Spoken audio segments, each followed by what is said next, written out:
Kenya's President and EAC Chair Uhuru Kenyatta received heads of state from the East African Community.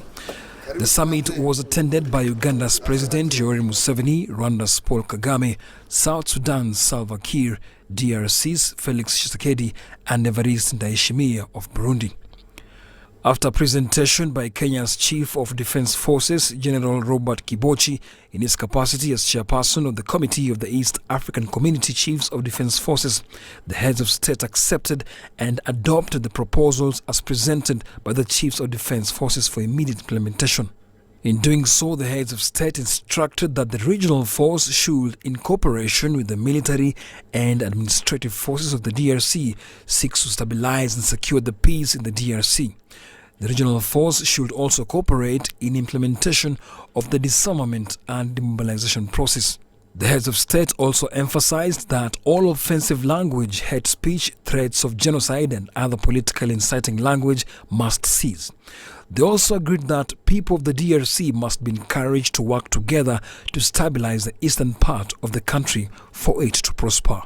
They agreed on reinforced trust and confidence building, cessation of hostilities and conditional ceasefire, participation in the political process in the country, prioritization and participation in the country's development.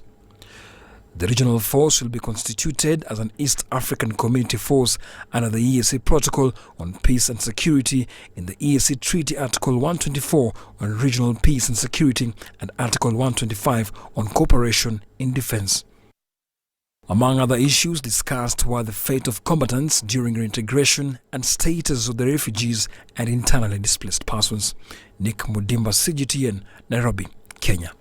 Moving far from regional matters, seasoned political analysts of the East African Community politics say that the disunity among some leaders of member states could lead to its collapse if cooperation continues as it is now. William Evans Mutabazi with more.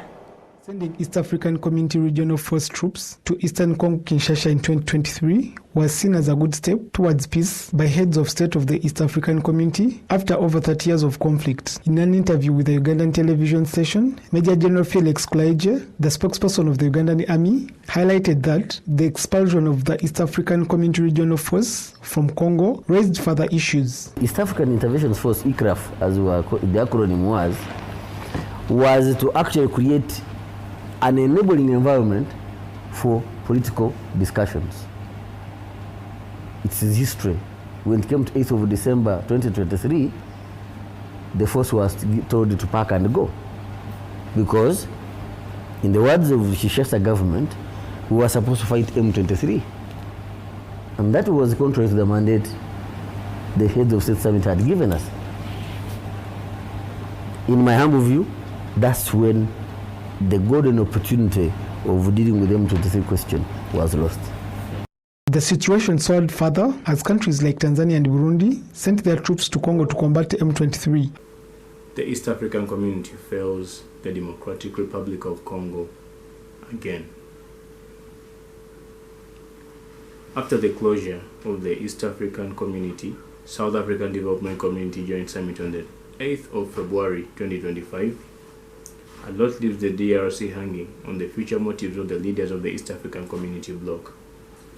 This seemingly pessimist overstand, especially with the seen efforts of the bloc, might cause alarm, but saying or stating again requires a reasoning of a wider spectrum as to be discussed, or if you were in the feet of Mr. Tshisekedi at the moment, you would find not much joy in the recent concluded summit. The silence is too loud. A brief history: DRC Congo versus M23 movement and the bloody history.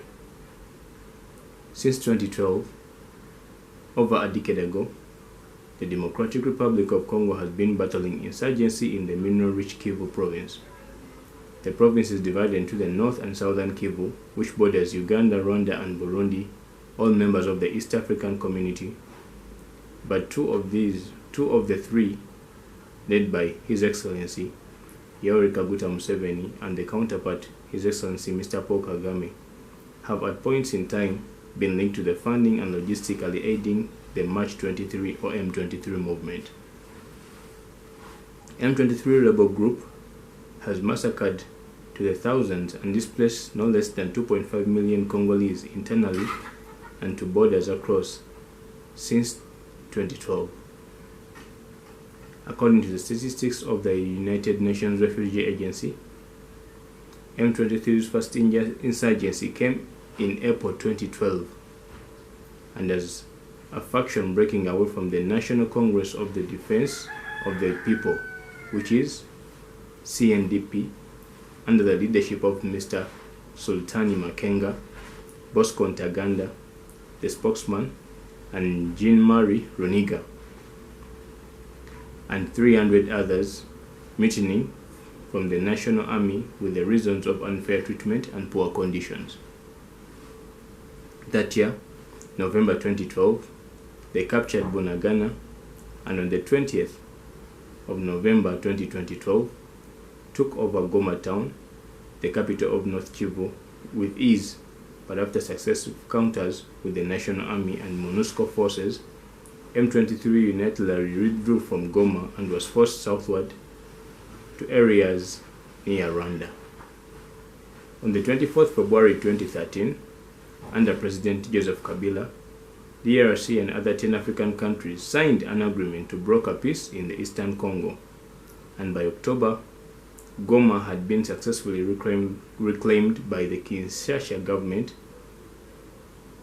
Weakening of the M23, Bosco Ntaganda, the former spokesman, handed himself over to the UN Rwanda and excommunicated for war crimes by the International Criminal Court, and 1,000 other fighters led by leader Sultani Makenga surrendered to the Uganda government at Mohinga Gorilla National Park. UPDF in November received the rebels. President Museveni granted them amnesty and they were never excommunicated to DRC for their war crimes. This marked the end of the first insurgency, but point to note was that even then, the Democratic Republic of Congo government publicly accused Uganda and Rwanda for backing the rebels in the mission to take over the mineral richness of the eastern DRC by destabilizing the region. To add that the former military and intelligence chief turned foe of Mr. Museveni, General David Sejusa, in an interview with the Voice of America, VOA, accused the former of founding and supporting, quoted, M23, and sidelining Burundi and Tanzania in the Great Lakes region meeting of Rwandan, of which they were members.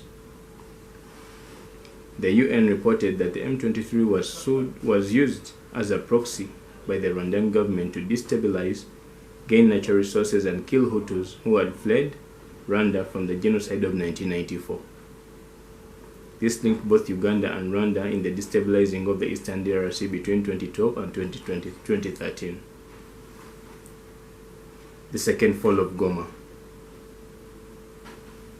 On the 27th January 2025, Goma falls again to the advance of the M23, which had resurfaced yet again in 2017, but built momentum in 2022, citing unfair treatment of Congolese Tutsis and breaking of earlier signed peace agreements.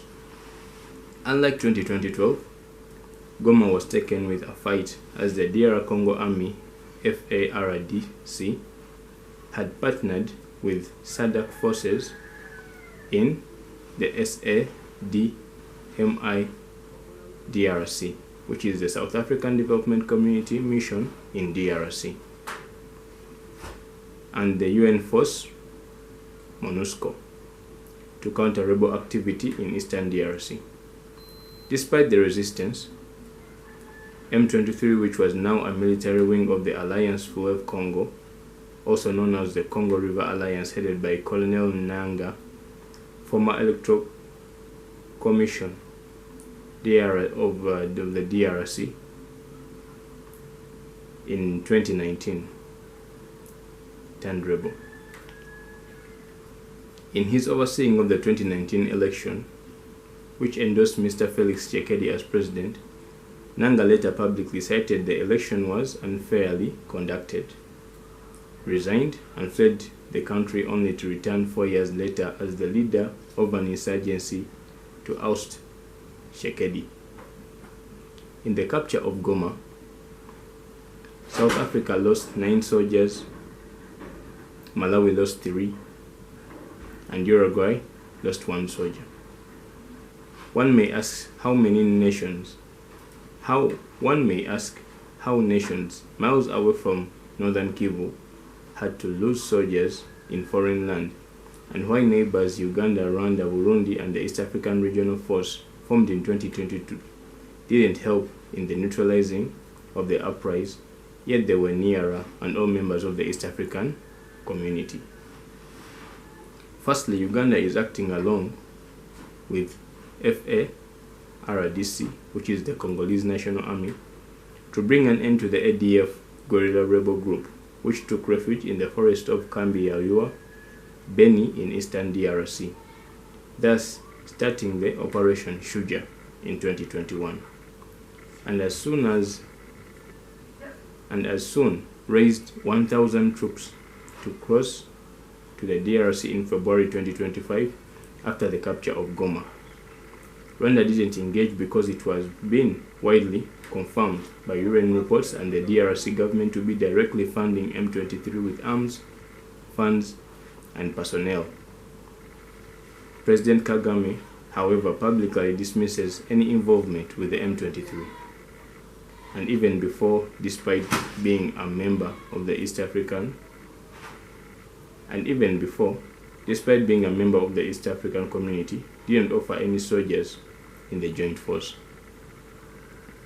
Second, the East African Community Regional Force, ECRAF, comprising of soldiers from Kenya, Uganda, South Sudan, and Burundi, and brought to acting in the 22nd Ordinary Summit in Arusha, 2022, under the Protocol of Peace and Stability, Article 124 and 125, had left DRC. The East African Community fails DR Congo. In the formation of the East African Regional Force, Tanzania, DRC, and Rwanda would only participate in force headquarters in Goma. However, the army was started with 3 purposes, that is, to support political process, protection of civilians, and enforce peace agreement.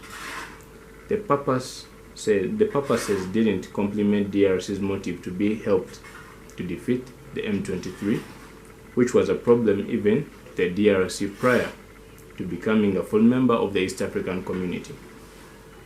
The Kinshasa capital, which welcomed the brotherly force, had put its focus on the mandate number 1 of the East African Community Regional Force, which is seeing it as a reinforcement, but was greatly disappointed as the East African Regional Force took role of peacekeeper instead of fighting along with the FARDC to defeat M23. The mandate reads: jointly plan and conduct operations with the Armed Forces of the Democratic Republic of Congo, FARDC, in the Joint Operations Area, JOA, to defeat the armed groups elements in Eastern DRC. This parallel approach of ideologies of the FARDC and East African Community Regional Force respectively divided the mission into 2 different arms. Disappointed, President Tshisekedi refused to renew the mandate of the force, which stayed neutral rather than offensive to the M23, opting for support from SADC, which is the South African Development Community, intervention, and on the 8th of May 2023, invited SADC force to replace the ECRAF even before the mandate expired in December 2023.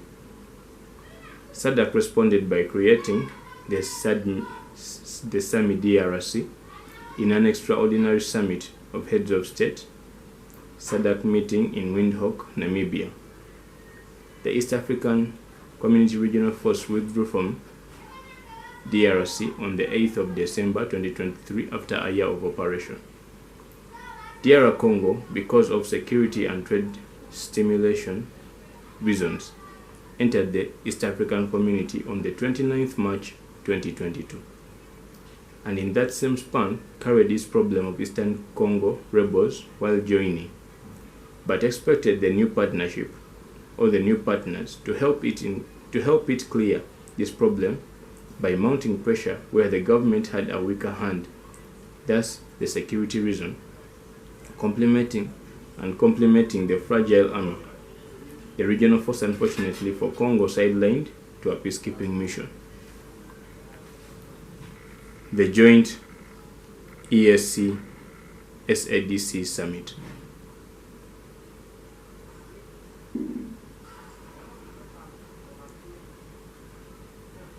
"11 days after the second falling of Goma, 11 heads of state, delegates,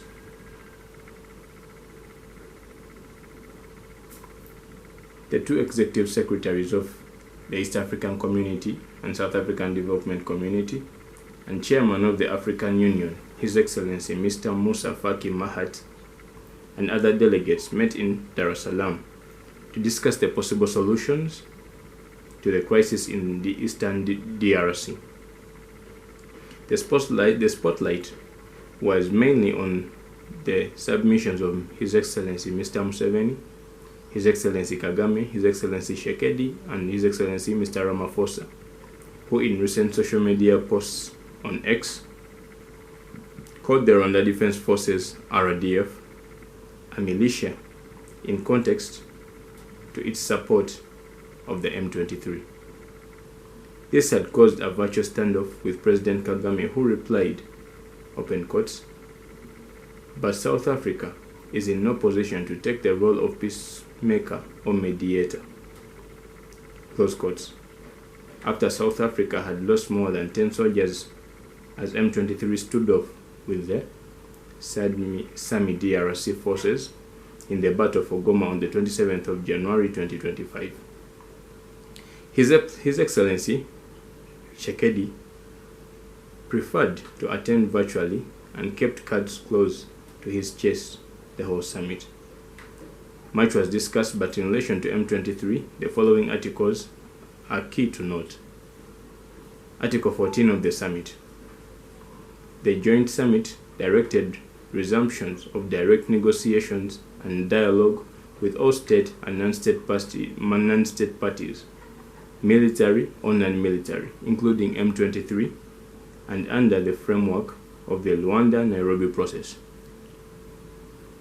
Article 12. Immediate and unconditional cessation of hostilities.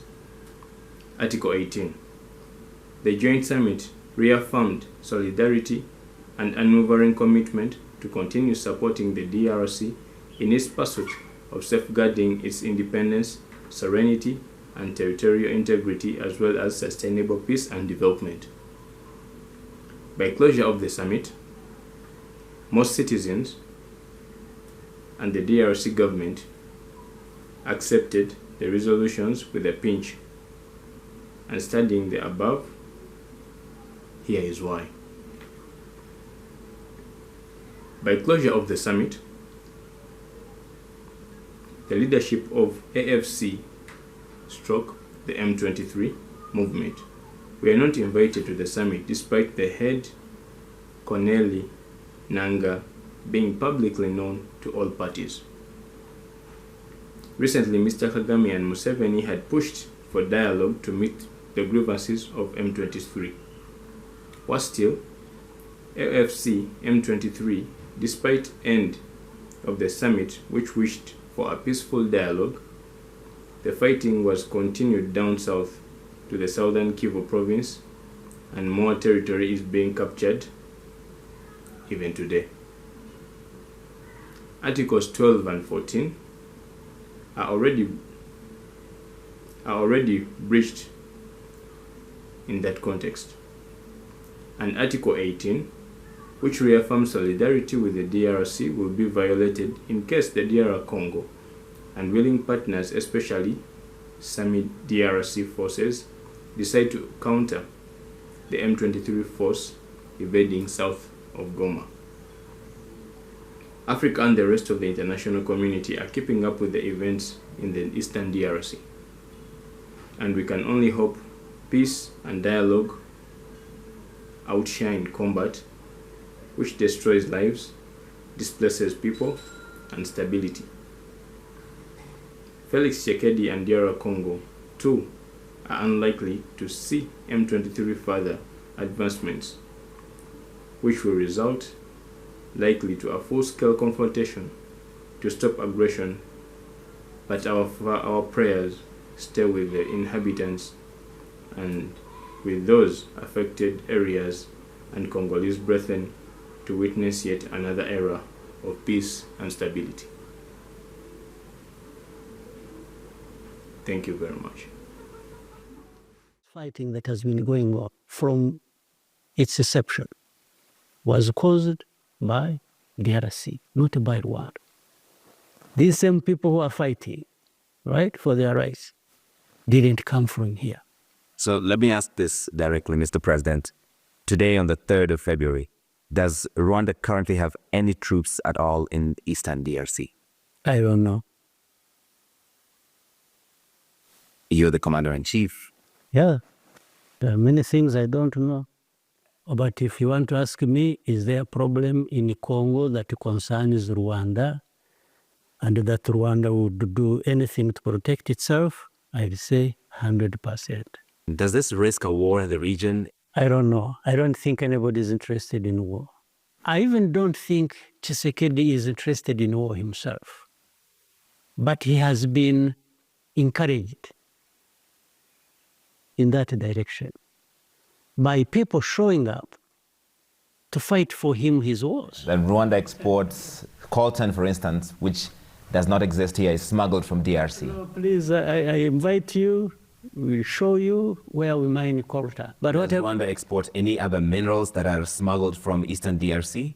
I don't know about that, because that in any case can't be the problem. The people who are benefiting from minerals of Congo more than anybody else are South Africa, and these are the Europeans who are making noise about it.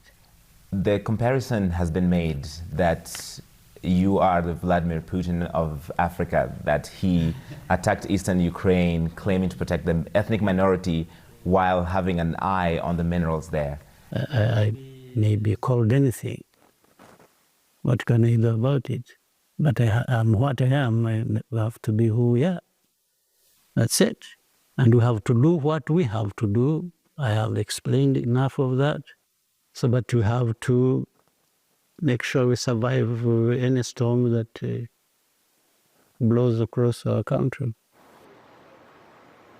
President Kagame confirmed to CNN that he will attend the joint meeting of East African and Southern African leaders that's set for this Saturday in Tanzania. But we're already hearing swift and sharp responses from both the DRC and from South Africa. I want to read first for you the response from the spokesperson for the government of the Democratic Republic of Congo, who told CNN that Rwanda's military presence in DRC is documented and that Rwanda walked away from peace talks and its role in illegal mineral exploitation is well established. The DRC, quote, said, the international community must act accordingly.